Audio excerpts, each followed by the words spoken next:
ఎన్నోసార్లు మనుషుల్ని కనపరిచావు. అర్హత లేని మనుషులకు అర్హతను ఆపాదిస్తూ వచ్చాను.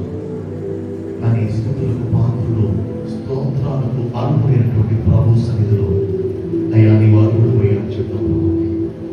అయ్యా నేను మిమ్మల్ని ప్రేమిస్తున్నాను అయ్యా చెప్తాను. యేసయ్యా నీ పాదాలు ముందు పెట్టుకుంటున్నామయ్యా. రెండు చేతులు పైకి ప్రభు సన్నిధిలో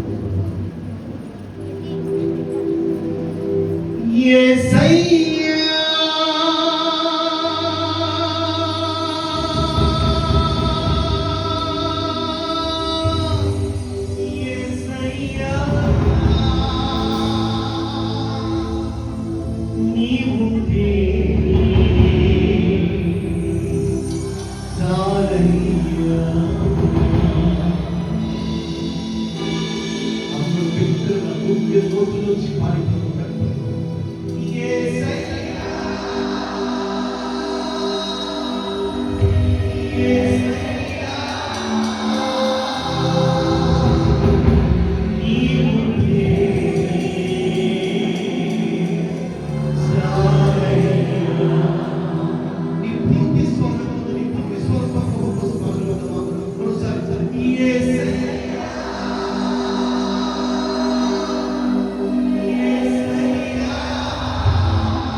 ఈ అడుగుని అడిగినప్పుడు వాడు చెప్పారు, నజరేయుడైన యేసు ఈ మార్గంలో వెళుతున్నాడని చెప్పాడు. వెంటనే వాడు అంటున్నాడు, దావీదు కుమారుడా, నజరేయుడైన యేసు నన్ను కరుణించుమని కేకలు వేసినట్ట. వెంటనే అక్కడున్నటువంటి కమిటీ వాడు అర్థం వచ్చి మౌనంగా ఉండమని అతని గర్దిస్తే వాక్యంలో రాయబడిన మాట, వాడు మరి బిగ్గరగా కేకలు వేసినట్ట. దేవునికి మహిమ కలుగునుగాక. వెళుతున్నటువంటి సృష్టికర్త అయిన దేవుడు ఆగిపోయాడు. ఈ స్టాండ్ స్టిల్. నీవు నేను వేసేటువంటి కేక, గుండె లోతు నుంచి మనం పెట్టేటువంటి ఆత్మనాదం మన సృష్టికర్త అయిన దేవుణ్ణి ఆపివేయునుగాక. యేసయ్యా